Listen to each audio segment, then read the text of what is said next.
കണ്ണിലേക്ക് തുളച്ചു കയറുന്ന വെളിച്ചമാണ് അവളെ ഉണർത്തിയത്. തലയ്ക്ക് ആകെ ഒരു മന്ദത. ഞാനിതെവിടെയാണ്? സ്വയം ചോദിച്ചുകൊണ്ടവൾ തനിക്ക് ചുറ്റുമുള്ള സ്ഥലം തൻ്റെ ഓർമ്മയിൽ തിരഞ്ഞു.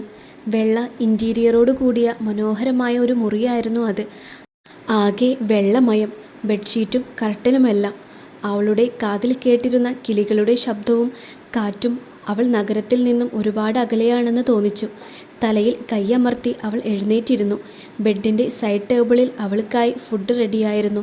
പെട്ടെന്ന് അവളുടെ ചിന്ത യാഥാർത്ഥ്യത്തിലേക്ക് കടന്നു വന്നു. ഇന്നലെ ഫ്ലൈറ്റ് ഇറങ്ങിയ തനിക്കെന്താണ് സംഭവിച്ചത്?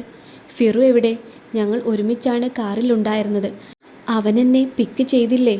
വഴിയിൽ കാർ ആരോ തടഞ്ഞതും അത് നോക്കാൻ പോയ ഫിറുവിനെ തലയ്ക്കടിച്ചതും ആരോ തൻ്റെ പിന്നിലൂടെ വായും മൂക്കും പൊത്തിയതും കണ്ണിൽ ഇരുട്ട് കയറിയതും എല്ലാം അവളുടെ ഓർമ്മയിൽ തെളിഞ്ഞതും കണ്ണുകൾ വലിച്ചു തുറന്ന് അവൾ ബെഡിൽ നിന്ന് ചാടി എഴുന്നേറ്റു.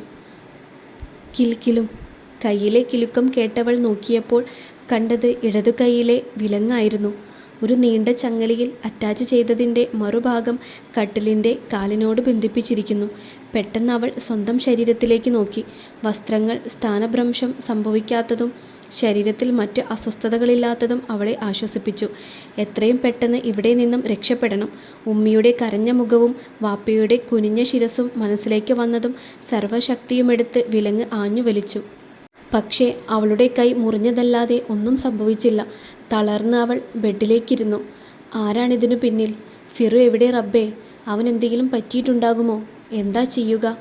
എത്ര സമയമായി കാണും? വീട്ടിലെല്ലാവരും ഞങ്ങളെ കാണാതെ വിഷമിക്കുന്നുണ്ടാകും. ക്ഷണിച്ചു വരുത്തിയ അതിഥികളുടെ മുന്നിൽ വാപ്പി എന്തു പറയും? യാ അല്ലാ, ഒരു വഴി കാണിച്ചു തരണേ, അവൾ മനമുരുകി പ്രാർത്ഥിച്ചു. ഇത് ആദിഷ അഹമ്മദ് കാസിം, ചിറക്കൽ തറവാട്ടിലെ അഹമ്മദ് ഷായുടെയും സബീന അഹമ്മദിൻ്റെയും മൂത്ത മകൾ. ഒരു അനിയൻ Hashim Ahmed engineering second year സ്റ്റുഡൻ്റാണ്. ലണ്ടനിൽ MBA ചെയ്ത് കഴിഞ്ഞു അവൾ ഇന്നലെ നാട്ടിലെത്തിയതിന് കാരണം ഇന്ന് നടക്കേണ്ട അവളുടെ വിവാഹ നിശ്ചയ ചടങ്ങാണ്. ചിറക്കൽ ഗേറ്റ് കടന്നു വന്ന ഓടി കാറിൽ നിന്നും ഹബീബ് റഹ്മാനും ഭാര്യയും പുറത്തേക്കിറങ്ങി. കൂടെ അവരുടെ പെങ്ങളും അളിയനും ഉണ്ടായിരുന്നു. അവർ അകത്തേക്ക് കയറിയപ്പോൾ ഹാളിൽ സോഫയിൽ കുനിഞ്ഞിരിക്കുന്നുണ്ടായിരുന്നു ഷാ. മറുവശത്ത് സബീന ഹാഷിമിൻ്റെ നെഞ്ചിൽ കിടന്ന് കരയുന്നുണ്ട്. ഒരുപാട് നേരം കരഞ്ഞതിൻ്റെ ഫലമായി ഇപ്പോൾ ഏങ്ങലുകൾ മാത്രമേ കേൾക്കുന്നുള്ളൂ. ഉമ്മയെ നെഞ്ചോട് ചേർത്ത് ആശ്വസിപ്പിക്കുകയാണ് ഹാഷി. എന്തായി? എന്തെങ്കിലും വിവരം കിട്ടിയോ? റഹ്മാൻ്റെ ചോദ്യം കേട്ട് ഷാ തലയുയർത്തി നോക്കി. ചുവന്നു കലങ്ങിയ അയാളുടെ കണ്ണുകൾ അനുഭവിക്കുന്ന വേദനയെ വിളിച്ചോതിയിരുന്നു. ഇല്ല, ആദിയുടെ ഫോണും ലഗേജും എല്ലാം കാറിൽ തന്നെ ഉണ്ടായിരുന്നു. ഇതുവരെ ട്രേസ് ഔട്ട് ചെയ്യാൻ പറ്റിയിട്ടില്ല.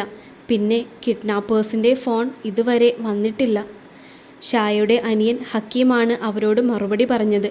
പുള്ളി സിറ്റി പോലീസ് കമ്മീഷണറാണ്. കിഡ്നാപ്പ് ചെയ്തതാണെന്ന് ഉറപ്പുണ്ടോ?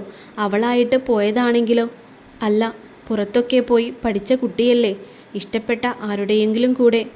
ഷട്ടപ്പ്! ഹാഷിമിൻ്റെ അലർച്ചയാണ് റഹ്മാൻ്റെ പെങ്ങളുടെ വായ അടച്ചത്. അവൻ്റെ കണ്ണിൽ നിന്നും ചോരയൊഴുകുന്നുണ്ടെന്ന് തോന്നി. ദേഷ്യം കൊണ്ട് അവൻ്റെ ചുണ്ടുകൾ വിറച്ചിരുന്നു. എൻ്റെ ദീദുവിനെ എനിക്കറിയാം. അവൾ ആരുടെയും കൂടെ പോവില്ല.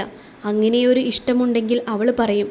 പിന്നെ എപ്പോഴെങ്കിലും നിങ്ങളുടെ കൂടെ വന്ന് നിൽക്കുന്ന അവളല്ലേ നിങ്ങളോട് പറയുന്നത് കൊണ്ട് ഒന്നും തോന്നരുത്. ചെറുപ്പം മുതലേ കളരി പഠിച്ച അവളെ ഒരാൾ തട്ടിക്കൊണ്ടുപോയി എന്ന് പറഞ്ഞാൽ വിശ്വസിക്കാൻ കഴിയുന്നില്ല. പക്ഷേ അവൾ അതിന് ഞങ്ങളുടെ കുട്ടിയെ കരുവാക്കേണ്ടിയിരുന്നില്ല. തലയ്ക്കടിയേറ്റ് ഞങ്ങളെ ഫിറുവിന് എന്തെങ്കിലും പറ്റിയിരുന്നുവെങ്കിൽ. റഹ്മാൻ്റെ പെങ്ങൾ പറയുന്നത് കേട്ട് അവരെല്ലാം ഒരു നിമിഷം നിശബ്ദരായി. റഹ്മാൻ പതിയെ ഷായുടെ അടുത്തിരുന്നു. അവനോട് പറഞ്ഞു, എടാ, നീ അവളുടെ ഇഷ്ടത്തിനല്ലല്ലോ ഈ വിവാഹം ഉറപ്പിച്ചത്. കുറച്ച് സമയം അവൾ ചോദിച്ചിരുന്നതല്ലേ? അതൊരു പക്ഷേ അവളുടെ ഇഷ്ടം പറയാനായിരുന്നുവെങ്കിലോ? പിന്നെ നിന്നെ വിഷമിപ്പിക്കരുത് എന്ന് കരുതി സമ്മതിച്ചതാണെങ്കിലോ? ഫിറുവിനെ ഇപ്പോഴും ഒരു ഫ്രണ്ടായി മാത്രമേ കാണുന്നുള്ളൂവെങ്കിലോ? അങ്ങനെയെങ്കിൽ അവളുടെ ഇഷ്ടത്തിന് പോയതാവില്ലേ? അല്ലെങ്കിൽ കിഡ്നാപ്പേഴ്സിൻ്റെ വിവരമെങ്കിലും കിട്ടണ്ടേ? പോലീസ് മുഴുവനും അവളെ തിരയുകയല്ലേ? ഇത് കേട്ടതും അവർക്ക് ഉത്തരമില്ലെങ്കിലും അവളത് ചെയ്യില്ലെന്ന് അവരുടെ മനസ്സ് ഉറക്കെ വിളിച്ചു പറഞ്ഞു.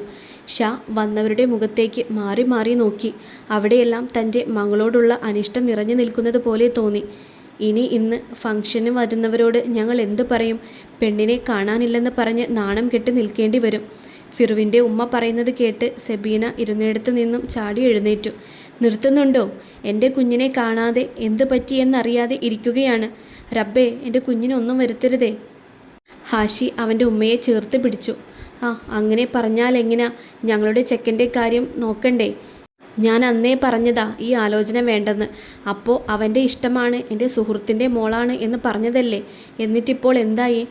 നമ്മൾ കുറ്റക്കാർ. റഹ്മാൻ! ഗാംഭീര്യമുള്ള ഒരു ശബ്ദം ആ വീടിനുള്ളിൽ മുഴങ്ങിക്കേട്ടു. എല്ലാവരും മുകളിലേക്ക് നോക്കി.